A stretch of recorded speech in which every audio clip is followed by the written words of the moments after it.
ఒక మాటను పదే పదే మీరు రిపీట్ చేస్తున్నారా? ఇది నత్తి కావచ్చు.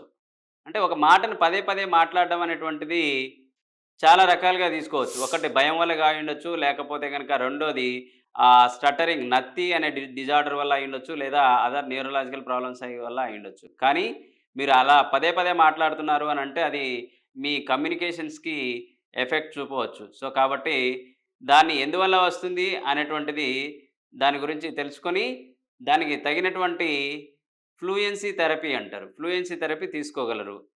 సో, ఇది ఎవరిని సంప్రదించాలంటే మెడికల్ స్పీచ్ పెథాలజిస్ట్‌ని సంప్రదించినట్లయితే ఈ సమస్యకు ఫ్లూయెన్సీ థెరపీ ద్వారా మీకు ఈ నత్తిని సమూలంగా రిమూవ్ చేయడానికి మరియు సమూలంగా ట్రీట్మెంట్ చేయడానికి అవకాశం ఉంటుంది.